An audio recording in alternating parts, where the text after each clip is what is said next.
Mari kita berdoa sebelum kita membaca merenungkan bagian firman Tuhan pagi hari ini. Terpujilah Engkau ya Allah yang baik, yang mengasihi kami, menyelamatkan kami, dan memeliharakan kehidupan kami. Kami bersyukur di minggu yang ketiga di bulan Desember, di masa-masa penghujung tahun ini, kami boleh datang kembali beribadah di hadapan Tuhan. Kami sudah memuji-muji Tuhan, dan ada waktu sejenak kami bersama-sama akan membaca merenungkan bagian firman-Mu. Kami memohon pertolongan Roh-Mu yang kudus, menolong kami duduk diam tenang, menikmati kebenaran firman Tuhan ini yang boleh memperlengkapi kembali kehidupan kami. Tolong hamba-Mu juga yang men-sharingkan firman Tuhan. Kami rindu sama-sama menikmati berkat-Mu. Terpujilah Engkau Tuhan, berbicaralah kiranya menyapa setiap kami.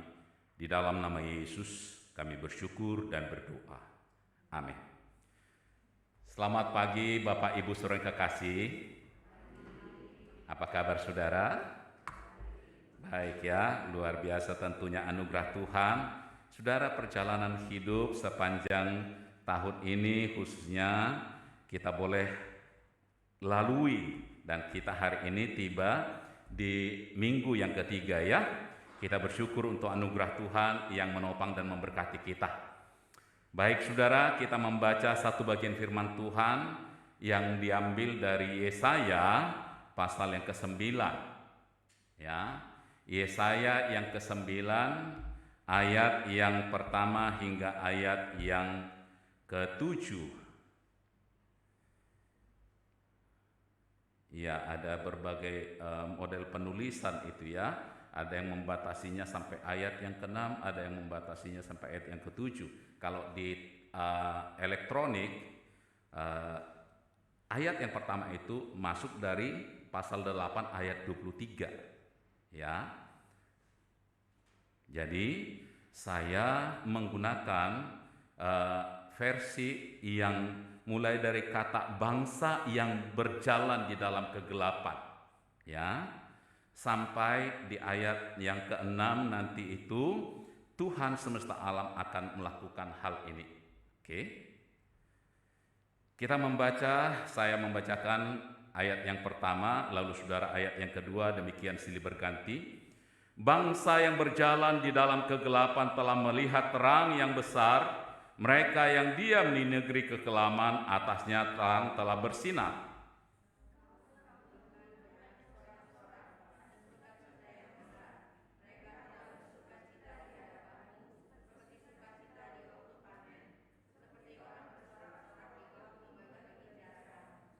Sebab kuk yang menekannya dan gandar yang di atas bahunya, serta tongkat si penindas telah kau patahkan seperti pada hari kekalahan Midian.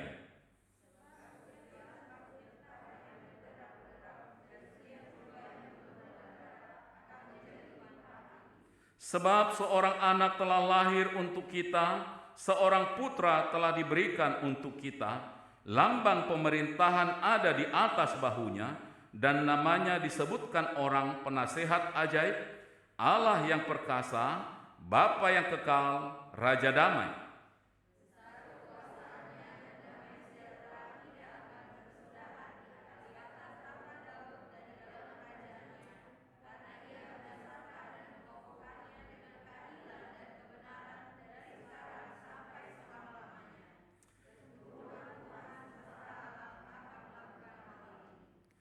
Saudara yang kekasih dalam Kristus Yesus, kita memasuki momen-momen Natal.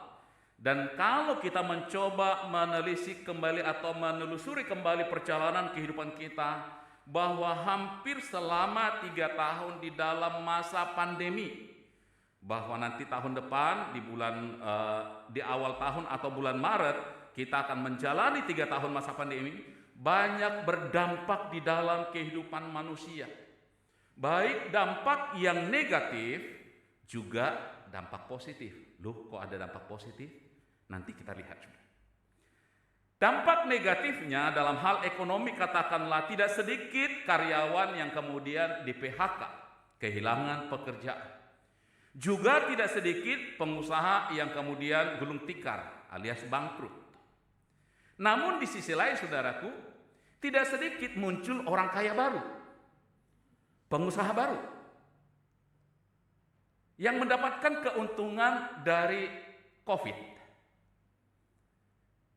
Di sisi iman, tidak sedikit orang yang undur imannya.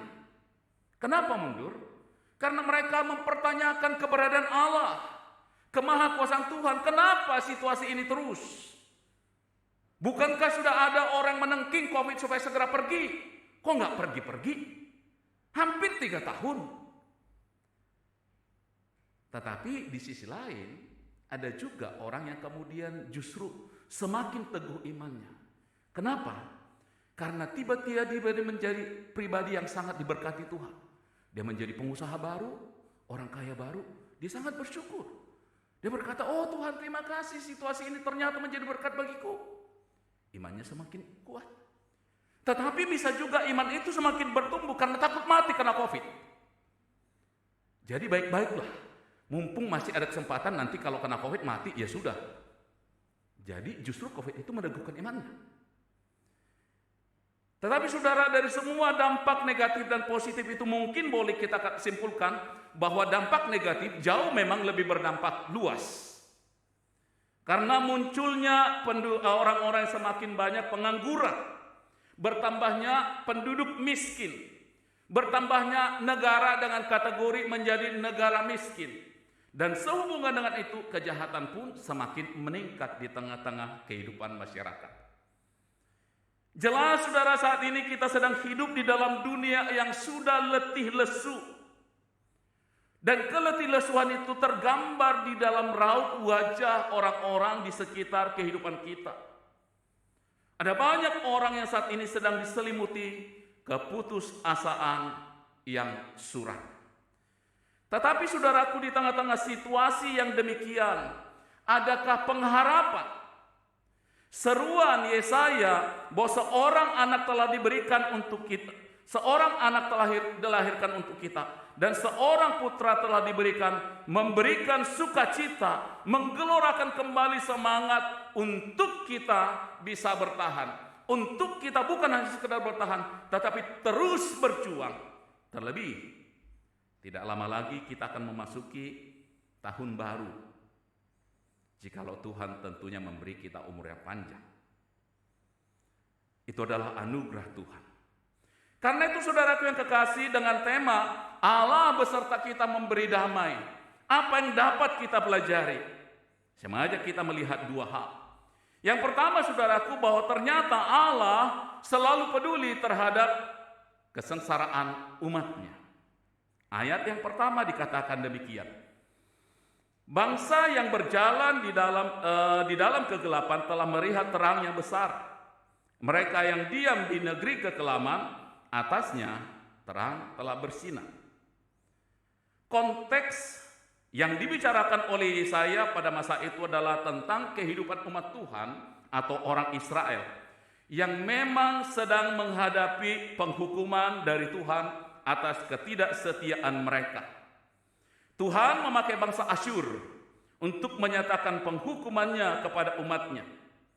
Bangsa Asyur, satu bangsa yang bengis, yang tidak akan segan-segan membunuh setiap orang yang ada di sekitarnya. Kalau kita menyamakan keberadaan bangsa Asyur pada masa itu, mungkin boleh kita katakan seperti ISIS, Taliban, Boko Haram, yang memang organisasi-organisasi teroris yang sangat terkenal dengan kebrutalan mereka, dengan kebengisan mereka. Menimbulkan begitu banyak kesengsaraan, menimbulkan penderitaan, dan mengancam hidup begitu banyak orang. Keberadaan bangsa Asyur jelas mendatangkan kesuraman, kesedihan, dan penghinaan bagi umat Israel. Namun di tengah keadaan yang demikian itu saudaraku, bahwa Yesaya berkata ada cahaya terang yang datang bersinar di tengah kegelapan. Itu menjadi sebuah harapan yang memberikan keterangan bahwa keadaan akan segera berubah. Keadaan itu tidak akan terus menerus di dalam kegelapan. Keadaan itu tidak akan terus berada dalam kesurapan. bangsa Israel atau umat Tuhan tidak akan terus-menerus berada di bawah penghukuman murka Tuhan. Ayat yang kedua sampai 3 berkata demikian. Engkau telah menimbulkan banyak sorak-sorai dan sukacita yang besar. Mereka telah bersukacita di hadapanmu seperti sukacita waktu panen. Seperti orang bersorak-sorak di waktu membagi-bagi jarahan. Sebab kuk yang menekannya dan gandar yang di atas bahunya serta tongkat si penindas telah kau patahkan. Seperti pada hari kekalahan saya. Karena disebut nama saya di sini. Midian.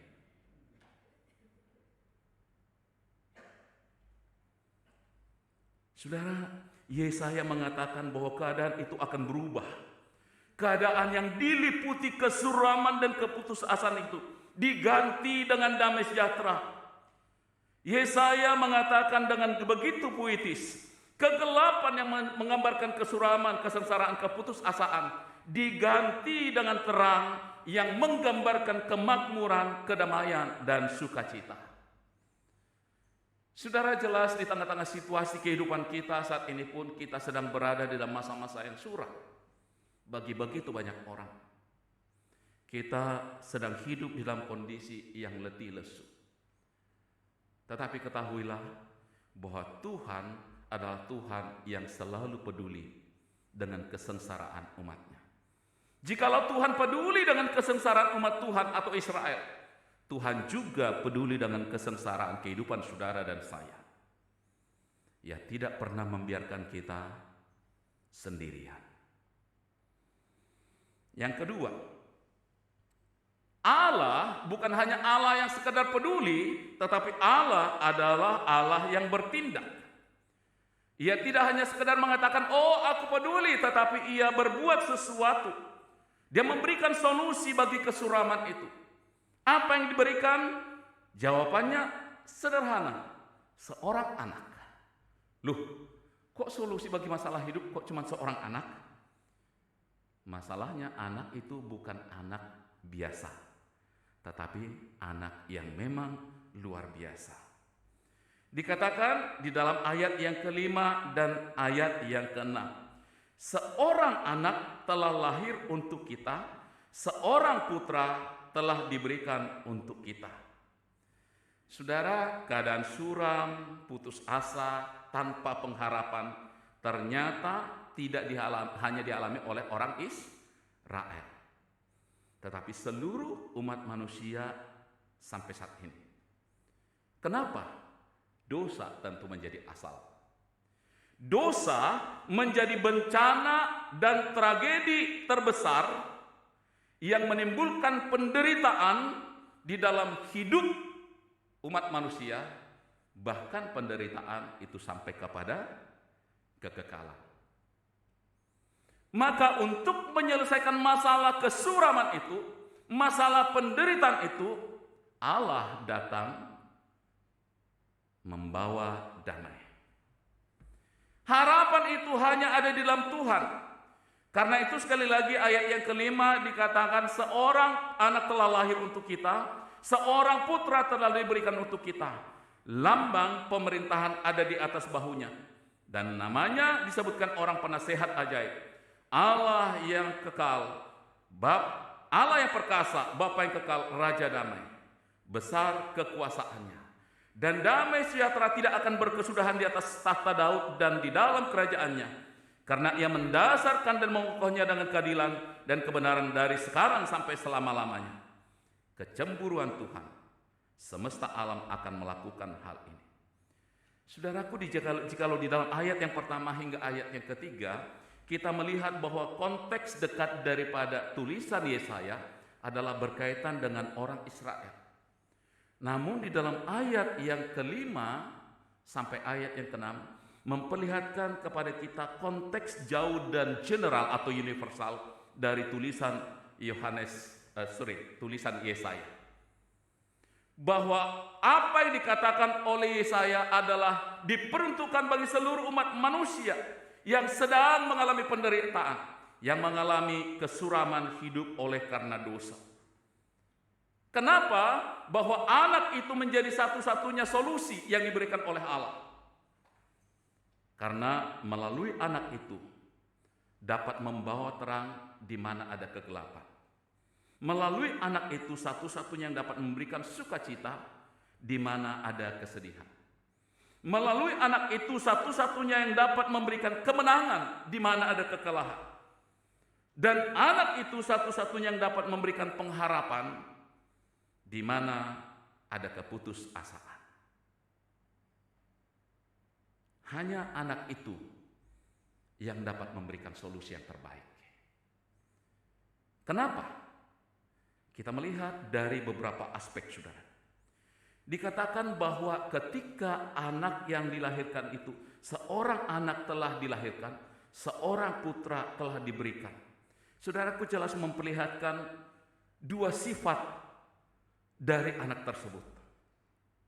Frasa yang pertama dikatakan seorang anak telah dilahirkan untuk kita.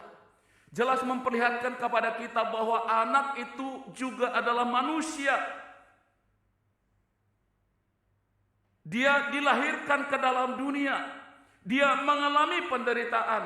Dia mengalami pergumulan-pergumulan seperti saudara dan saya. Dia bukan pribadi yang kebal terhadap pergumulan hidup manusia. Karena itu Ibrani 4 ayat yang ke-15 berkata demikian. Sebab imam besar yang kita punya bukanlah imam besar yang tidak dapat turut merasakan kelemahan-kelemahan kita. Sebaliknya sama dengan kita, ia telah dicobai hanya tidak berbuat dosa. Anak itu adalah manusia yang juga turut merasakan pergumulan saudara dan saya. Saya yakin tidak ada seorang anak yang ketika lahir dia langsung tertawa.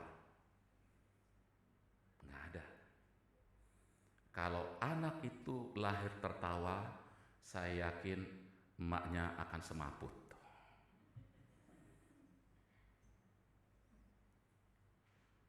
Ketika Yesus lahir sebagai manusia, apakah tertawa? Saya yakin tidak tertawa. Dia juga lahir dengan tangisan. Di dalam perjalanan hidupnya, apakah dia mengalami berbagai masalah kehidupan? Dia pasti mengalaminya. Dia pernah lapar, dia haus. Dia mengalami keletihan setelah sekian banyak waktu dia pelayanan full time dari pagi sampai tengah malam. Maka dia meluangkan waktu untuk beristirahat, menyendiri, bahkan juga terkadang mengajak murid-muridnya. Dia dicobai, betul dia dicobai, sama seperti saudara dan saya. Seorang anak telah dilahirkan, yang memang dia adalah anak Allah tetapi turun ke dalam dunia menjadi manusia. Dia mengerti betul segala situasi dan pergumulan kita. Ketika kita mengalami beban berat, dia tahu beban berat itu. Ketika kita mengalami cobaan, dia tahu bagaimana dicobai. Tetapi di sisi lain dikatakan, seorang putra telah diberikan. Dia bukan hanya manusia yang lahir ke dalam dunia, tetapi ketika dikatakan seorang putra dilahirkan, memperlihatkan kepada eksistensinya sebelum dia ada menjadi manusia di muka bumi ini. Seorang pribadi yang keberadaannya telah ada di dalam kekekalan. Sebelum dia lahir ke dalam dunia menjadi manusia, dia sudah ada di dalam kekekalan bersama dengan Bapanya. Ketika dia lahirkan, keberadaan atau eksistensinya sebagai manusia ada. Tetapi sebelum itu dia sudah ada. Saudara, ini memperlihatkan kepada kita bahwa bayi yang datang ke dalam dunia itu bukanlah bayi biasa. Sekalipun sama-sama menanggung penderitaan dan kesulitan hidup, tetapi dia adalah pribadi Allah, pribadi kedua dari Allah Tritunggal. Yang kedua, saudara, kenapa anak itu menjadi solusi yang diberikan oleh Allah? Dari sisi nama yang diberikan kepada anak itu, ada 4 hal yang disebutkan oleh Yesaya. Dia adalah penasihat ajaib, Allah yang perkasa, Bapa yang kekal, Raja damai. Memang kalau kita melihat bahwa nama-nama ini tidak pernah disebutkan kepada Yesus, tetapi mencirikan karakternya sesuai dengan fungsi dan tugasnya di dalam masa pelayannya di muka bumi ini. Saudara, penasehat ajaib. Kita bisa temukan juga kata-kata ajaib itu di dalam Hakim-Hakim 13 ayat yang ke-8. Yang berarti tidak dapat dimengerti, luar biasa, mengagumkan, melampaui pemikiran manusia. Ajaib berarti menunjuk kepada seorang yang menjadi perumus atau perencana sebuah tindakan. Anak yang membawa sukacita itu adalah seorang anak yang luar biasa, yang dapat menuntun kehidupan manusia di dalam keputusan-keputusan kehidupannya.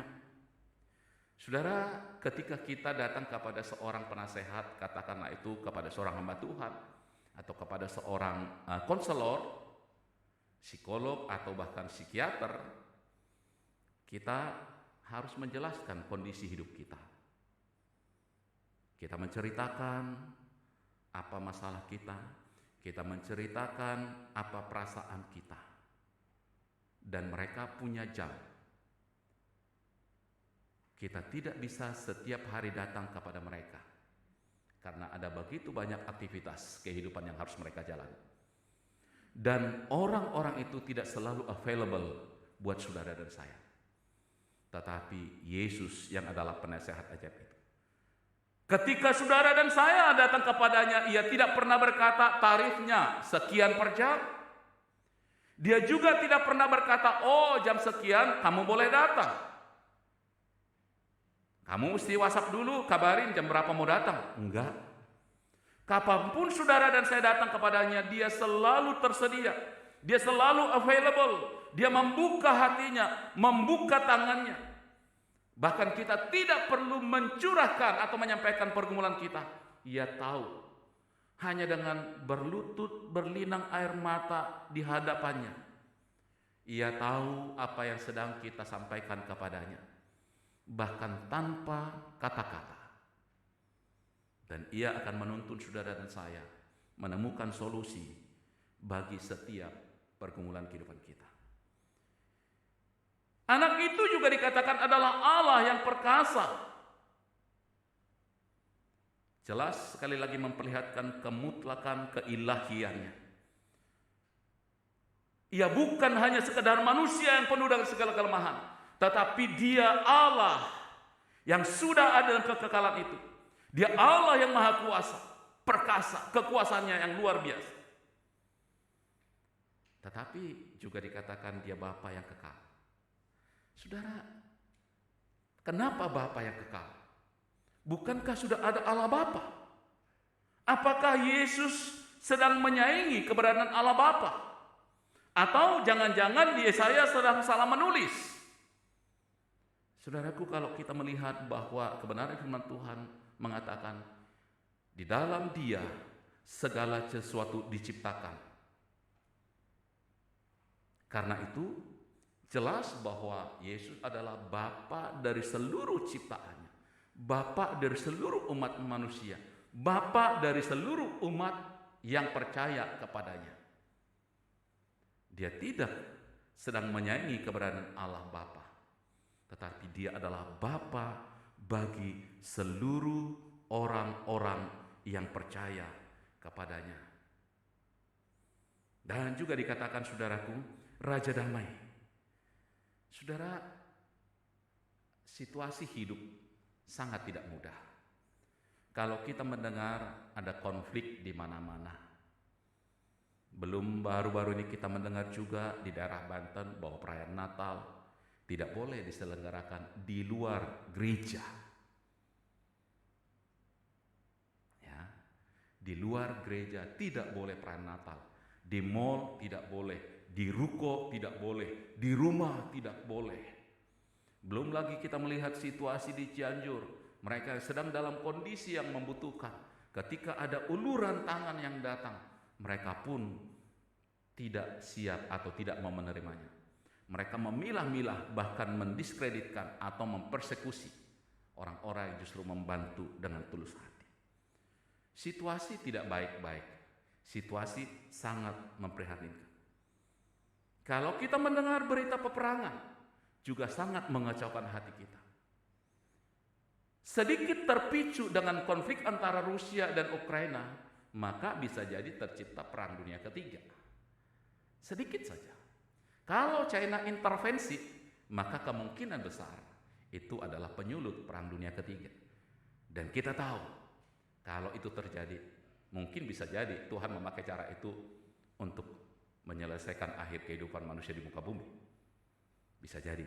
Saya tidak sedang berbuat dan juga tidak sedang memberikan informasi yang menyesatkan. Tetapi bisa jadi. Karena kalau satu ledakan saja pada tahun 45 bisa menghancurkan satu kota, seluruhnya luluh lantak. Kalau saat ini yang kekuatannya ribuan kali dari kekuatan bom atom pada masa itu, bukankah akan menghancurkan seluruh dunia? Itu menggelisahkan, saudara. Belum lagi kalau kita memperhatikan isu-isu ancaman krisis global yang juga bisa berdampak katanya di Indonesia tahun 2023. Kita nggak tahu. Apakah kita masih bisa sekolah, saudara yang masih muda-muda? Apakah usaha kita masih bisa berlangsung? Kita nggak tahu. Apakah pelayanan gereja masih ada yang mensupport dengan persembahan? Kita nggak tahu. Tetapi di tengah-tengah situasi itu dikatakan bahwa Tuhan memberikan solusi, datangnya seorang raja damai di dalam dunia ini.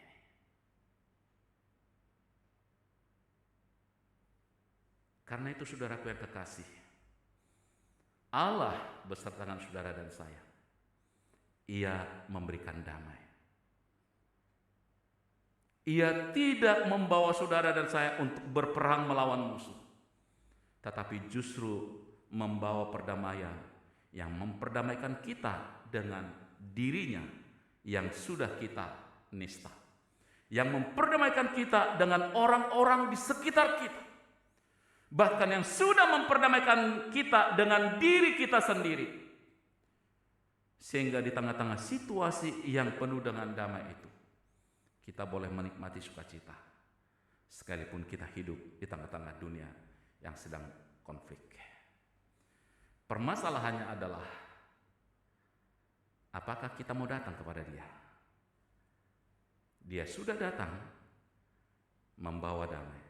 Tetapi apakah saudara dan saya mau datang kepada Dia? Hanya ketika engkau dan saya datang kepada Dia, kita akan menemukan damai itu. Damai itu tidak akan pernah saudara dan saya nikmati jikalau kita tetap berada di dalam posisi kita. Karena itu saudaraku yang kekasih, datanglah kepadanya. Ia memberikan damai. Tuhan kiranya menolong memberkati kita semua. Mari kita berdoa. Bapa dalam sorga, kami bersyukur dalam perenungan kami pagi hari ini. Kami diingatkan bahwa Tuhan ada di tengah-tengah kami. Tuhan datang untuk membawa damai. Saat ini Tuhan, kami sedang hidup di dalam dunia yang litu-lisu. Kehidupan kami penuh dengan segala tantangan dan pergumulan. Engkau sudah datang memberi damai.